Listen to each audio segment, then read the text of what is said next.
Ever feel like the internet's just moving at warp speed? You know, one minute you feel like you're caught up. And the next, boom, there's a whole new trend, a new platform. It's, Yeah. yeah, dizzying. It really is. It feels like a constant race, just trying to figure out what actually matters, what's really important. Totally. The sheer amount of stuff out there is overwhelming, like trying to drink from a fire hose. Yay.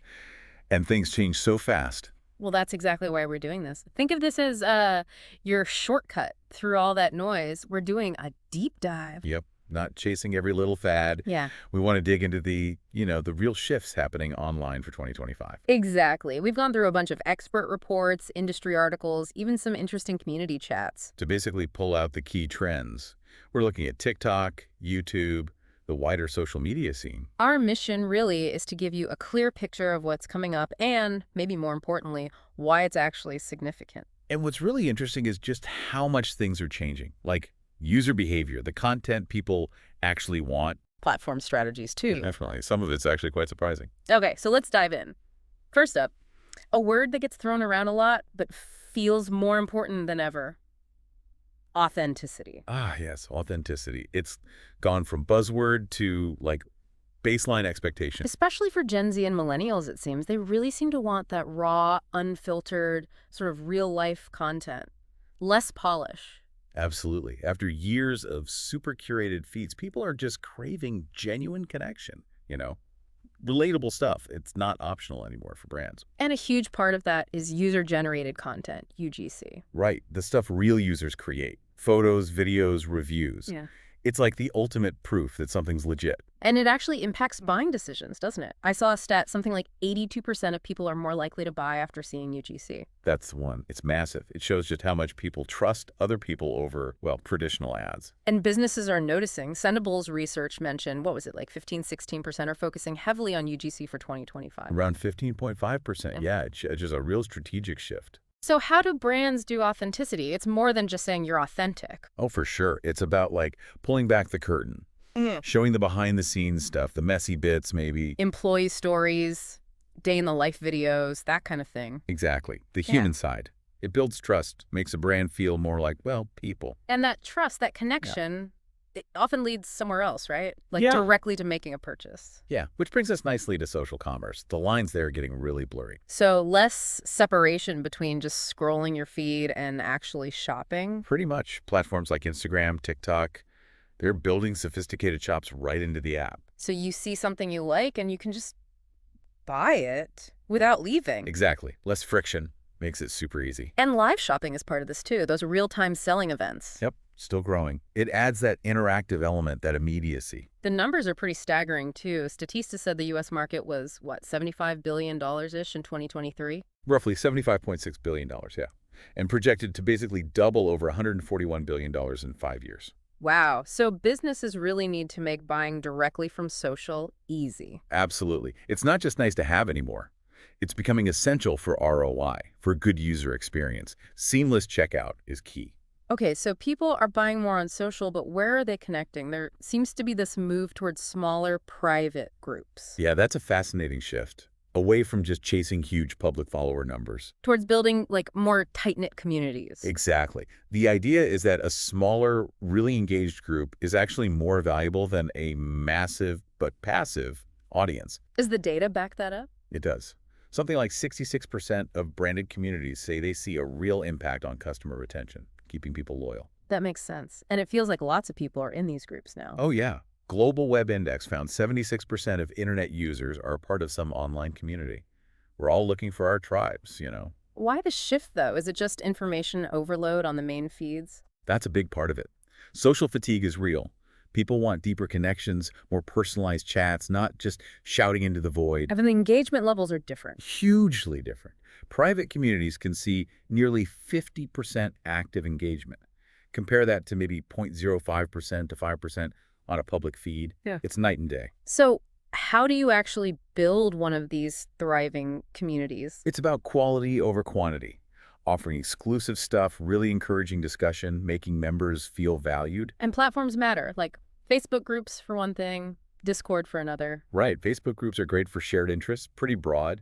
Discord's amazing for niche topics with all its channels and interactive tools. So the goal isn't just followers anymore. It's building a real digital home for your audience. You got it. Turning followers into actual advocates. Okay, this idea of social fatigue you mentioned, it feels like people are just getting more selective overall. Content overload. Definitely. We're all drowning in content, right? So people are naturally becoming pickier. They'll engage with fewer posts, but maybe more deeply with the ones they choose. Higher quality wins. Which leads to something maybe unexpected. Social SEO. Using search within social platforms. Yeah, it's becoming way more important. People don't just use Google anymore. They search directly on TikTok, Instagram, YouTube. For information, products. Everything. So you need to optimize your social content so people can actually find it when they're searching there. How does that work in practice? Is it like regular SEO? Kind of. Keyword research is key. What terms are people actually typing into that search bar on TikTok or Instagram? And then use those keywords. Where? In your captions, definitely. Add alt text to your images, that helps too. And for videos, make sure your captions and subtitles are keyword rich. Okay, shifting gears a bit, let's talk about AI-generated content. It's everywhere now, it seems like. It really is. We're talking text, images, video, audio, all created using artificial intelligence tools. And the idea is it helps meet that constant demand for more content on social media. Exactly. AI can help create stuff faster, potentially personalize it more easily. These tools learn from massive data sets to generate new things. We've seen names like ChatGPT for text, right? And others for images and video. Yep, Synthesia for video, Lexica for images, tons of them popping up. Even platforms like Senable have built-in AI tools now, like an AI assist for captions. So the benefits are speed, maybe personalization, cost savings. Those are the big ones. Yeah. But there are downsides too, right? Potential lack of real creativity, authenticity issues. Errors, biases in the AI, ethical stuff. All valid concerns. Marketers need to use these tools really carefully, ethically, and probably still have a human overseeing things. It's a tool, not a total replacement. Okay, let's touch on a specific platform that made a big splash. Instagram Threads. Is it sticking around? It certainly seems to be. The growth was phenomenal, right? 30 million users in the first day. Yeah, and now it's over 150 million, with millions using it daily. Those are strong numbers. Launched by Instagram, obviously, as a sort of text-based rival to Twitter. And it leverages your Instagram login, which makes it easy to join. Super easy onboarding. Plus features like controlling mentions, filtering replies, easy sharing back to Instagram. It's pretty well integrated. So while building a community anywhere takes effort, Threads looks like a serious player, especially if you're already big on Instagram. Definitely one to watch and potentially integrate into a strategy. Now, there were a few other trends mentioned in the reports we looked at, but maybe with less detail, like episodic brand storytelling. Right, that popped up. The sources didn't flesh it out much, but you could guess it means brands creating like ongoing content series, mini shows to keep people hooked. Kind of like some YouTubers do. Potentially, yeah. Recurring segments, evolving narratives over time. And what about social media managers becoming brand hosts? Similar situation, noted as a trend, but not deeply explained. Maybe it means the social media person steps out from behind the logo. Becomes more of a personality, does live sessions, Q&As. Could be. A more visible human face for the brand's social presence. And lastly, in this quickfire round, B2B marketing shifting to brand awareness. Yeah, the idea there, presumably, is that B2B companies on social might focus more on just building general recognition and trust. Rather than just hard selling or lead gen all the time. Exactly. Maybe more thought leadership, industry insights, building that reputation over the long term. Okay, interesting hints of things to come. Now, let's focus specifically on YouTube. Lots going on there. Podcasts influencing video. Hugely. Look at that Cat Williams interview on Club Shay. Over 85 million views. Viral moments are definitely happening in podcasts. So even if you don't do a podcast, maybe make your videos feel more conversational, like a podcast. Exactly. More relaxed, maybe easier to pull out those shareable little clips for shorts. And gaming content is changing too. It's not just Let's Plays anymore. Not at all. YouTube's data shows a shift. Think about Dress to Impress on Roblox. Billions of views. And that wasn't just gameplay. No. It was creators doing real-life fashion contests based on it, beauty tips, fan theories about the storyline, merging gaming with pop culture. So the advice for gaming creators is blend gaming with real life. Dig into the lore. Pretty much. Think bigger than just playing the game. Create challenges, explore the world around it. And fans are driving trends more directly now. Oh, absolutely. Look at big movies like Deadpool and Wolverine or events like the Olympics. Fans jump on it, make memes, start challenges. They're not just watching, they're participating, shaping the conversation. Totally. So creators need to be quick. Jump on trends early, maybe do explainers, create remixable stuff that fans can use. Also hearing that horror and thriller content is booming on YouTube. Definitely having a moment. Spooky stuff is big. Games like Five Nights at Freddy's, Poppy Playtime, even animations like Amazing Digital Circus. So tapping into that eerie vibe could work for lots of different creators. Yeah, storytellers, gamers, reaction channels. There's a big audience for it right now. And YouTube Shorts, still critical for getting discovered. Absolutely essential. YouTube keeps emphasizing it. The algorithm pushes shorts hard for dance trends, viral sounds, memes. So even if long form is your main thing, you need a short strategy. You really do. Repurpose longer stuff. Yeah. React to trending shorts. Use popular sounds. It's key for growth. And the way people use sounds is changing too. More POV or point of view videos. Yeah, using popular songs to tell relatable little stories or scenarios, not just for dancing.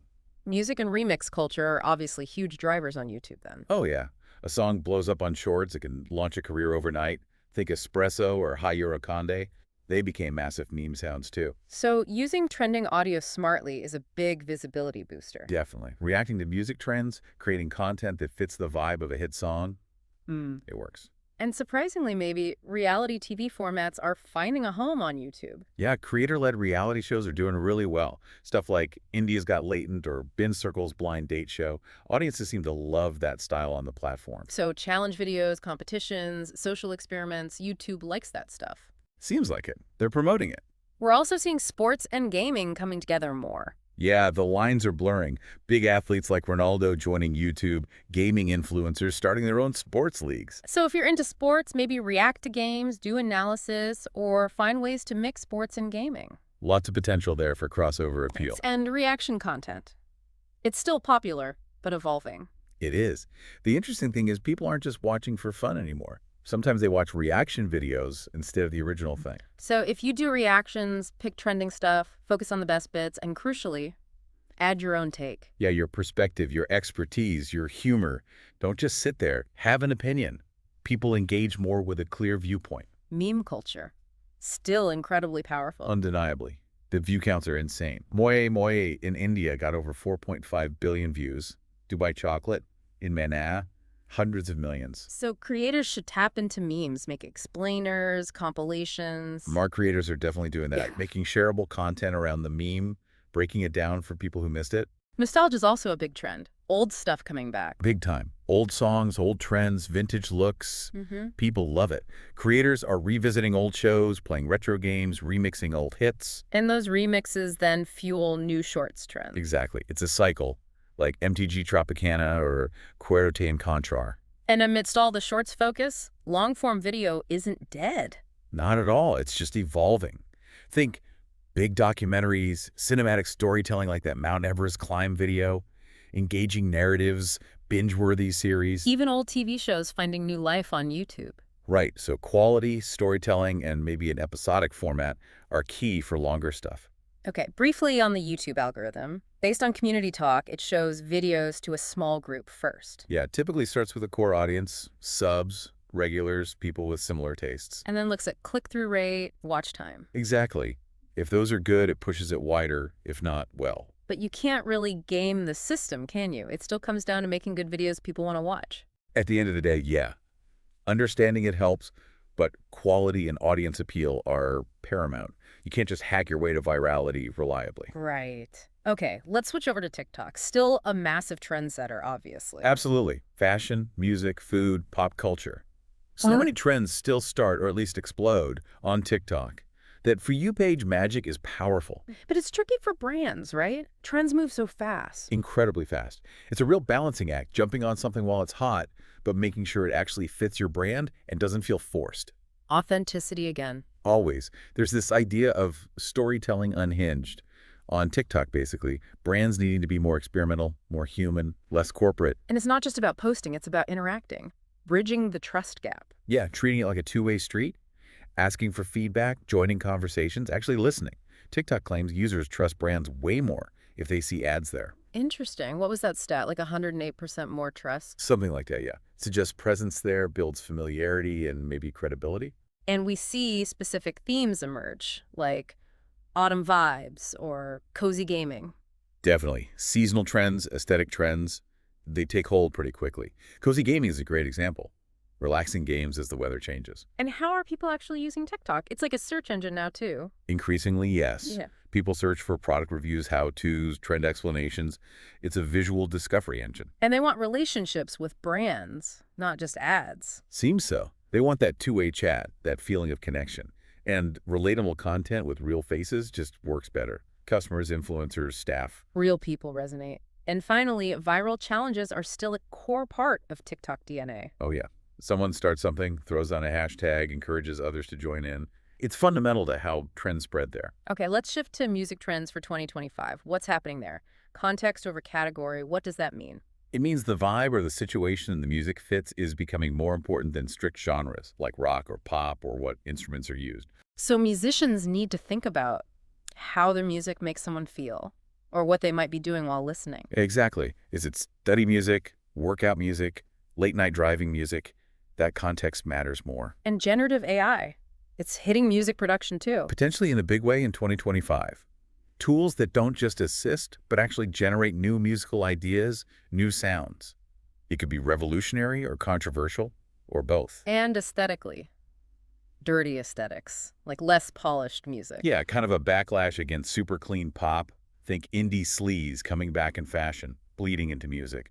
Artists like Charlie XCX finding success with rawer sounds. So maybe more loose, spontaneous, fun pop? That seems to be the trend. Less perfection, more energy. And social media is actually creating new kinds of music. Or at least new ways for unusual music to find an audience fast. If you have a weird idea, you don't need a record label, you can put it on TikTok and see if it connects. Bypasses the old gatekeepers. Interesting. What about specific genres? We saw some talk about hyperpop. Is that going mainstream? Still pretty niche, according to the community buzz. It's very intentionally over the top, kind of abrasive pop. So could it become mainstream? Mixed opinions. Some think artists might emerge who make it more accessible, like happened with mumble rap or cloud rap maybe. Others worry that going mainstream would kill what makes it unique. A classic dilemma for niche genres. Always. Okay, one last specific example just to illustrate community stuff. Trackmania and the track of the day debate. Ah, yeah, that's a good example of internal community dynamics. Basically, some players feel the same few map creators get picked for track of the day way too often. And they think the review process might be biased, maybe unintentionally. That's the suspicion among some. It raises questions about fairness, variety, how platform curation works, and how different parts of a community can see the same thing very differently. Okay, wow. We've covered a lot of ground looking at 2025 trends. Let's try to summarize the big themes. Definitely. Authenticity is huge. Inescapable, really. That raw, real feel is demanded. And social media blending completely with e-commerce. Buy buttons everywhere. Yep. Plus, that shift towards smaller, deeper, private communities over just chasing big follower numbers. Quality engagement is king. Short-form video obviously still dominates for discovery and trends. Can't ignore it. And AI's growing role in creating content. The good, the bad, and the unknown. And across it all, music, memes, cultural moments, they ripple through everything. Absolutely. It's all interconnected. So understanding these shifts, it's not just for marketers, is it? It affects how we all use the internet. Totally. Which brings us to a final thought for you, the listener. Thinking about all this. Yeah, how might you change how you use social media or how you consume content online, knowing these trends? And maybe.